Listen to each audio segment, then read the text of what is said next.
नमस्कार, मैं दीपक शर्मा और मेरे यूट्यूब मंच पर आपका स्वागत है। दोस्तों, क्या इलेक्शन कमीशन, चुनाव आयोग जो देश में चुनाव कराता है, चाहे लोकसभा का चाहे विधानसभा का, क्या यहाँ के ऑफिसर्स, यहाँ के जो अधिकारी हैं, उन पर सत्ता का प्रेशर रहता है और ये प्रेशर बढ़ता जा रहा है? क्या यहाँ के जो ऑफिसर्स हैं ये मोदी और शाह से डरते हैं? और अगर कोई हिम्मत करके, इनमें से कोई ऑफिसर हिम्मत करके अगर मोदी या शाह इनकी रैली में, इनकी चुनावी रैली में कोई गलती ढूंढता है या फाइल पर लिखता है या नोटिस देने की कोशिश करता है मोदी को, शाह को या बीजेपी के किसी बड़े ऑफिसर को, ऐसे ऑफिसर, ऐसे अधिकारियों को क्या इस्तीफा देना पड़ता है, कुर्सी छोड़नी पड़ती? और कुछ ऐसे भी ऑफिसर हैं, कमिश्नर रहे, कि जिन्होंने हिम्मत करके सच बोला तो ना सिर्फ कुर्सी छोड़नी पड़ी, ना सिर्फ इस्तीफा देना पड़ा, उनके घर पर इनकम टैक्स के छापे पड़ गए, उनके घर पर सीबीआई को भेज दिया गया, उनके बच्चे और बहू और पत्नी को परेशान कर दिया गया। क्या बर्बाद कर दिया जाता है उन लोगों को, उन अफसरों को जो हिम्मत करके रीढ़ की हड्डी दिखाते हैं और हिम्मत करते हैं, सच बोलते हैं। अब दोस्तों, आए दिन, चाहे वो हरियाणा का चुनाव का नतीजा हो या महाराष्ट्र के चुनाव का नतीजा हो, जिस तरह से लोगों का एतबार कम हो रहा है पूरे इलेक्शन प्रोसेस पर, नतीजों पर, और खासकर मशीनों पर, मशीनों को तो लेकर पहली बार जनता सड़कों पर आ गई है, वोटर सड़कों पर है, अपना हिसाब मांग रहा है अपने वोट का। और पहली बार इस देश में कांग्रेस पार्टी, बड़ी पार्टियां आंदोलन करने जा रही मशीनों को लेकर, घपलों को लेकर, चुनावी प्रक्रिया में जिस तरह की जो गड़बड़ियां हो रही हैं, उसके जो साक्ष्य धीरे धीरे सामने आ रहे हैं, उसको लेकर। राजा की आत्मा ईवीएम में है। कितना 1 वोट से लेकर 1 लाख वोट तक का अंतर आ गया। क्या ये जो मशीनों पर भरोसा कम हुआ है, कि इसकी वजह यह है कि इन मशीनों की जो हिफाजत करते हैं, क्या वो अधिकारी, वो ऑफिसर्स, उन पर भी भरोसा कम हुआ है? क्या पहले जैसे दमदार ऑफिसर नहीं रहे?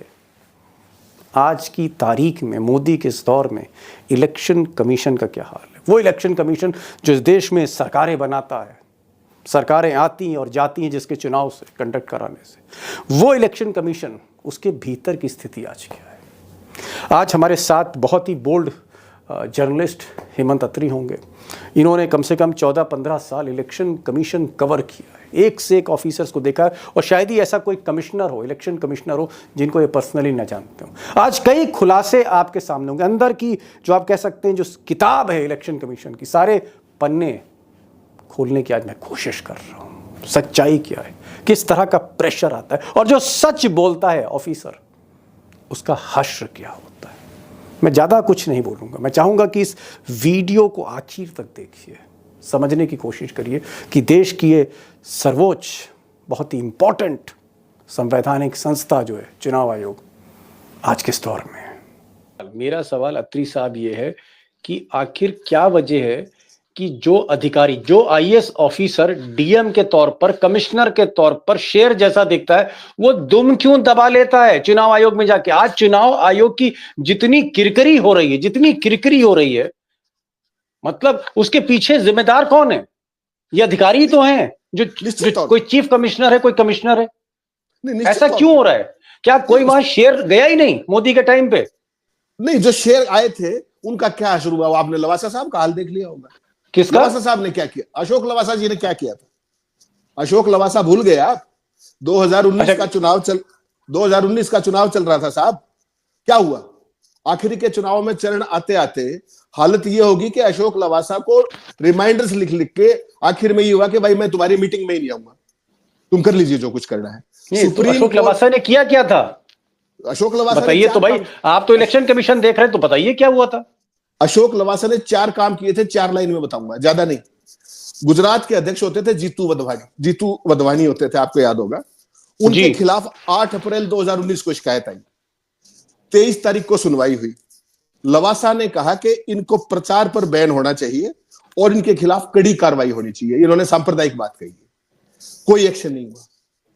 प्रधानमंत्री जी ने राजस्थान में पुरुष जो ये शहीद थे बालाकोट के, अपने पुलवामा के, उन शहीदों की बैकड्रॉप में फोटो लगा करके कहा कि क्या आपका पहला वोट शहीदों के नाम पर मिल सकता है? 2019 याद होगा आपको। अशोक लवासा ने केवल क्या कहा, फाइल पे, मीटिंग तो हो ही नहीं रही थी ना, उन्होंने फाइल पे सजेस्ट किया कि प्रधानमंत्री जी से आग्रह करना चाहिए कि आचार संहिता को लागू करने में उनका सहयोग चाहिए हमें। मतलब ये जो कमिश्नर था, इसने 2019 में मोदी जी ने पीछे शहीदों की, सेना के शहीदों की तस्वीर लगा रखी थी मंच पर जहां से रैली कर रहे थे, तो इसने कहा ये गलत है, आप शहीदों के नाम पर, आर्मी के जवानों के नाम पर वोट नहीं मांग सकते, ये आप कहना चाह रहे हैं। और इस आदमी ने, और उन्होंने फाइल पे लिखा कि आचार संहिता का उल्लंघन है और हमें प्रधानमंत्री से आग्रह करना चाहिए कि वो आचार संहिता के अनुपालना में हमारा सहयोग करे, चुनाव आयोग का। इसमें तो कोई बहुत गलत बात है, कोई नोटिस नहीं था, कोई वार्निंग नहीं थी, कोई क्वेश्चन नहीं था, कोई सेंश्योर नहीं थी, कोई केस दर्ज नहीं हो रहा था। दोनों जो कमिश्नर थे उस टाइम पर, अरोड़ा और चंद्रा, दोनों ने मना कर दिया। सुनील अरोड़ा जी, और उसके बाद चंद्रा थे। तीसरी सुन लीजिए, वो और भी इंटरेस्टिंग है। राहुल गांधी वायनाड से चुनाव लड़ रहे थे, प्रधानमंत्री ने सांप्रदायिक टिप्पणी की कि वो वायनाड क्यों गए हैं। अशोक लवासा ने फाइल पे लिखा कि इस पर प्रधानमंत्री को नोटिस दिया जाना चाहिए, नोटिस स्ट्रेट अवे। पहले उन्होंने सजेशन की बात कही थी, उन्होंने कहा नोटिस दिया जाना चाहिए था। जो दोनों भाई लोग थे बाकी, उन्होंने बहुमत के फैसले से उसको खारिज कर दिया। और चौथी सबसे महत्व, एक मिनट, अशोक लवासा ने सांप्रदायिक टिप्पणी चुनाव में करने पर मोदी के खिलाफ नोटिस एज इलेक्शन कमिश्नर उसने किया, मोदी के फाइल पर ऑब्वियसली फाइल पर ही करेगा, मोदी को कोई पर्ची तो देगा नहीं जी। अरे दीपक जी, छोड़िए इन बातों को। सुप्रीम कोर्ट ने आदेश किया 8 अप्रैल 2019 को कि जो आचार संहिता के उल्लंघन के मामले हैं वो हर रोज 11:30 बजे कमीशन मीटिंग करेगा, हर रोज विदाउट फेल। क्योंकि आप पता है, आपको 24 घंटे में, 36 घंटे में जवाब मांगा जाता है। केवल एक मीटिंग हुई साहब 9 अप्रैल 2019 को, उसके बाद कोई मीटिंग नहीं हुई। बताइए आप, ओहो, आप चुनाव करा रहे हैं या मजाक बना रहे हैं? कल्पना कर, मीटिंग ही नहीं कर रहे। नो। और उस व्यक्ति ने बार बार रिमाइंडर्स लिखे, कहो तो मैं आपको तारीखें बता देता हूं। नहीं ठीक है, अरे आप भाई जो बोल रहे हैं, आपने खबर ब्रेक करी, आप कहीं गलत बोलेंगे। वो खबर आपके पास है भी, वो आप दिखा भी सकते। चलिए, आप चौथी जो आप कोई बात कर रहे हैं। और जो चौथी महत्वपूर्ण बात थी, वो थी तब के जो भाजपा अध्यक्ष थे श्रीमान अमित शाह साहब, उन्होंने कोई टिप्पणी की, सांप्रदायिक टिप्पणी अल्पसंख्यकों को लेकर के। लवासा ने कहा कि इनको नोटिस दिया जाना चाहिए, इनसे जवाब तलब। अमित शाह ने मुस्लिम्स को लेकर, मुसलमानों को लेकर कुछ मतलब टिप्पणी, सांप्रदायिक टिप्पणी की, तो कम्युनल रिमार्क, जवाब तलबी होनी चाहिए। उस पर भी कहीं कुछ नहीं हुआ। That was the end of it. उसके बाद क्या हुआ क्या नहीं हुआ वो सारे देश ने देखा। लवासा साहब का परिवार के साथ क्या हुआ, उनकी धर्मपत्नी, परिवार के साथ, पूरे परिवार के साथ, पूरे साहब। वो तो अगर कमिश्नर एक नोटिस दे रहा है तो उसकी बीवी बच्चों से क्या मतलब है साहब? नोटिस तो दिया ही नहीं गया ना साहब, नोटिस तो फाइल में रह गया, डाइसेंट नोट भी फाइल में रह गया, आज तक बाहर तो आए नहीं नोटिस। कोई बात पत्नी, ये लवासा साहब की वाइफ के साथ क्या हुआ बताइए ना, अगर आप बता सकते हैं क्या हुआ? उनको जांच एजेंसियों ने हरास किया, like anything. Oh my God, जांच एजेंसियों ने हरास किया, उनको हरास किया। उनकी सिस्टर रहती है पंचकुला में, उनको हरास किया, उनके बेटे को हरास किया, उनकी पुत्रवधू को हरास किया। अच्छा, उनकी बहू को भी, लवासा साहब की जी। And that's why he was eased out, otherwise वो सीसी बनते। मतलब एक इलेक्शन कमिश्नर ने, आप ये कह रहे हैं, बहुत बड़ी बात कह रहे हैं, आप कह रहे हैं अमित शाह को नोटिस दिया कि भाई आप मुसलमानों पर रिमार्क कर रहे हैं, ठीक नहीं है।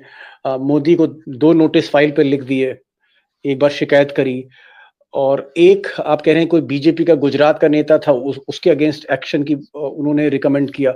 मतलब इन 4 एक्शन लेने के लिए फाइल पर आप कह रहे हैं कि उनकी पत्नी को नोटिस, उनकी पत्नी की घेराबंदी हो गई, इस अधिकारी के बेटे की घेराबंदी हो गई, बहू की घेराबंदी होगी, परिवार को नहीं छोड़ा। अरे साहब, सीबीआई उनके नौकर को उठा ले गई, नौकर से ये पूछा कि सब्जी के पैसे कौन देता है, घर का खर्चा कौन देता है। Can you imagine a person of that level? Lavasa sahab छोटे आदमी नहीं थे, he was the finance secretary of this country, he was the civil aviation secretary of this country. कल्पना कर सकते हैं आप? उनके नौकर से पूछा जा रहा है। मतलब जो अधिकारी अगर सवाल उठाएगा तो उसका ये हाल होगा, तबाह कर दिया जाएगा। ऐसे बहुत सारे उदाहरण हैं पिछले 10 साल में, कोई बहुत। और क्या लवासा के बाद राजीव कुमार आए, उन्होंने शायद चार्ज किया, जहां तक मैं देख रहा हूं। उसके बीच में ईसी आए, फिर वो सीसी बनते गए, उस तरीके से चलता गया। अब राजीव कुमार जी चल रहे हैं। हाँ, बीच ये में आपके 18 एक मिनट, लवासा साहब 18 अगस्त 2020 को इनको छुट्टी हो गई जांच वांच करके, और 18 अगस्त को अशोक साहब ने इस्तीफा दिया, हटे वहां से, और राजीव कुमार आ गए 1 सितंबर 2020 में सीसी, और जी, उस टाइम महीने पीसी भर के बाद। तौर पे आए, बाद में वो सीसी बन। तो क्या आपको लगता है कि ऐसे- राजीव कुमार जो आज के चीफ इलेक्शन कमिश्नर हैं, जिन पर बहुत से तोहमतें और आरोप लगाते हैं कि सब बेईमानी करते हैं, ये करते हैं, मोदी के आदमी, विपक्ष जो है राजीव कुमार के बारे में बहुत कुछ बोलता है, विपक्ष का तमाम तरह के आरोप हैं, तो ये राजीव कुमार पर क्या प्रेशर था लवासा का कि कहीं मेरा हाल लवासा जैसा ना हो जाए? ऐसा भी हो सकता है, मनोवैज्ञानिक दबाव।